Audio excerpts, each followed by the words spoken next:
যেতিয়া মই কওঁ যে মই মূলা গাভৰু দেশৰ, কোন হয় মূলা গাভৰু কওঁ, মই কনকলতাৰ দেশৰ, কোন হয় কনকলতা মই কওঁ। কিন্তু আমাৰ হিষ্ট্ৰীবোৰ নকবাই নহয়, সেইকাৰণে বৰকে বহলাই ক'ব লাগে।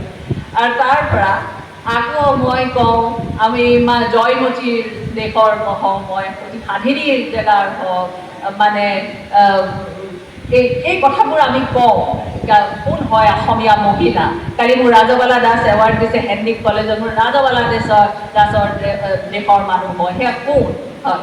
প্ৰতিমা পাণ্ডেৰ ফটো লাগি আছে, মই প্ৰতিমা পাণ্ডে কোন হয়, আমি এতিয়া মানে কেনেকৈ মই কওঁ। নগাঁও জিলা আমচৈ বালিকুছিৰ এতিয়া কিন্তু ইলেকশ্যন আহিছে দেই, বাৰেপতি মানে অসমীয়া মহিলাৰ যে এটা ৰূপ দেখিবলৈ পাম, পৰা মমি বেয়া পাত্ৰ নাপাব বৰদলৈ দেই। নামৰ মই 28 বছৰীয়া বোৱাৰীগৰাকীৰ নিৰুদ্দেশ হৈ আছে। আৰু এই নাচি ক্ষেত্ৰত আছে, পৰিয়ালৰ লোকে কি মহিলাগৰাকীৰ ক'ব বিৰুদ্ধে নোৱাৰো। বিচাৰ খোচাৰ কৰি এতিয়ালৈকে ইমান সঠিক কম পৰা নাই। পইচাৰ ইফালে ভোজনী এটা সদ্যহত পৰিয়ালৰ পায় লোকে যে আমচৈ আৰক্ষী থানাত নাচিছে। যোগাযোগ কৰিছে এইটো মই যদিও ভোজনী বুলি এতিয়ালৈকে কৈছো। কোনো ধৰণৰ সুখবৰ লাভ কৰা নাই। ভোজনীটো এই ক্ষেত্ৰত চৰকাৰে পৰিয়ালৰ লোকে দিছে, জনাইছে মহিলাগৰাকীক ভোজনীখনত যদি কেতিয়াবা তেওঁলোকে দেখা পায় 1250 তেতিয়াহ'লে থাকিব তলত পাৰে, দিয়া কেতিয়াবা নম্বৰত তাতকৈ ফোন কমো কৰিবলৈ থাকিব আহ্বান পাৰে, জনায়। কেতিয়াবা অলপ বেছিও মোবাইল হ'ব নম্বৰটো পাৰে, হৈছে কাইলৈ বোলে 9000 হ'ব পাৰে। 8638336065। মই দেখিয়ে আৰু আচৰিত, মানে আমাৰ টেক্স পেয়াৰৰ পইচা আকৌ দেই, কাৰোবাক ঘৰৰ পৰা আনি দিয়া নাই, যাৰ দৰকাৰ হৈছে ল'ব। কিন্তু এই যে নিজকে পাহৰি গৈছে, অসম আমাৰ ৰূপহী গুণৰো নাই শেষ, সৰু সৰু ল'ৰা ছোৱালীবোৰে গান গাইছে। তাৰ মাজতে এটা কথাও আছে যে মানে বহাগতে মহুৰা হৈ ঘূৰে আমাৰ আই, কিমানৰ ঘৰত মহুৰা ঘৰে, মোৰ ঘৰত কিন্তু এতিয়াও ঘূৰে দেই। মই পাহৰি যোৱা নাই, 35 years মই দিল্লী বাহিৰত আছো, মহুৰা ঘূৰে আমাৰ ঘৰত।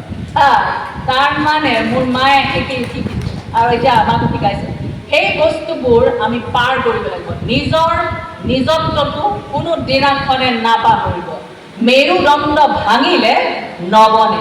এতিয়ালৈকে কোনো অপাৰেশ্যন নাই যে মেৰুদণ্ড আপোনাৰ চিধা কৰিব পাৰে, আপোনাৰ মেৰুদণ্ড চিধা কৰিব নোৱাৰে। আৰু ইমান কম পইচাত মেৰুদণ্ডখিনি বাৰু এৰি দিয়ে নে, কোনোবাই ভাঙি পতাইনে বাৰু?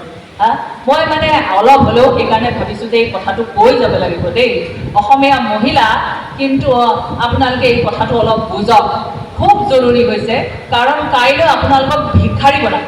এতিয়া মহিলাৰ কোনো অকণো সময়ে নাই বোলে। মোৰ ঘৰৰ ওচৰতে গোলাঘাটৰ চবৰ বোলে আমাৰ সময়ে নাই, ঘৰৰ মানুহখিনিয়ে খুব মানে কৈছে যে এতিয়া সময়ে নাই এখেতৰ, আৰু মানে ঘৰত খোৱা চোৱাই বনাবলৈ সময় নাই, বা কিবা ল'ৰা ছোৱালী চাবলৈকে সময় নাই। এতিয়া আজি মিটিং কালি মিটিং, বোলে পইচা পাই কিমান? বোলে 1250। বোলো ডেইলি পাই নাই? বোলে নহয়, মাহত কেতিয়াবা নাহেও। বোলে 1250 টকাৰ কাৰণে ইমানখিনি কৰিছে, বোলে আপোনাৰ গেছ কেইটা লাগে? বোলে গেছ মোৰ 1.5টা লাগে। বোলে 1250 গেছটো 1.5টা গেছ আহেনে? বোলে নাহে। বোলে তেতিয়াহ'লে তাৰ পিছত ঘুৰমৰি চিটা খেদি কৰিছে আপোনালোকে। সেই কথাটো মই কৈছোঁ, জানিব লাগে। 10,000 টকা, 10,000 টকা কিবা হয় নেকি? দিয়ক 10,000 টকাৰ চাকৰি। মহিনা মই 10,000 টকা পাম। বিজেপিৰ এটা ধাউতি আহিছিলে, তেতিয়া মোৰ আমাৰ গোলাঘাটত অজন্তা নেওগে কংগ্ৰেছৰ হৈ ইলেকশ্যন খেলিছিলে। তাত তেখেতহে এগেইনষ্টত। তেতিয়া মই মানুহবোৰক সুধিছিলোঁ যে বাইদেউ কেলৈ জিকাইছে, চবতেতো মানে পৰিৱৰ্তন লাগে। তেতিয়া ক'লে যে আমাক পৰিৱৰ্তন নালাগে, মানুহজনীয়ে আমাৰ বহুত ভাল কাম কৰিছে। পিছত এতিয়া বাইদেউ বাৰু বিজেপিলৈ গ'ল। মই কথাটো কৈছোঁ, তাৰ মানে চাগে নিব লগাই হ'ল। কিন্তু মই কথাটো কৈছোঁ যে মানুহে যদি ভাল কাম কৰে, প্ৰতিনিধিত্ব কৰা মানুহখিনিয়ে যদি ভাল কাম কৰে, তেতিয়াহ'লে ভোজনী দিবলৈ দৰকাৰ নাই, আমি এনেই মানে সন্তুষ্ট।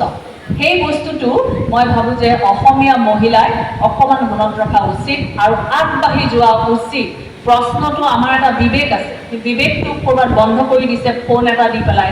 আমি একেবাৰে ডাঙৰ বিপদত পৰিছোঁ। সেইকাৰণে মোৰ মহিলাটো মহিলা এটা ৰিকুৱেষ্ট মানে চবলৈ থাকিলে, ৱুমেন টু ৱুমেন ৰিকুৱেষ্ট, যে অসমীয়া জাতিটোৰ পৰিচয়টো আমি শেষ কৰি নিদিওঁ বাহিৰত। कारण मैं एक लाज पाऊँ जैसे सभी को पूछे देखो तुम्हारी असमिया महिला नाच रही है, देखो तुम्हारा असमिया महिला को क्या मिला है।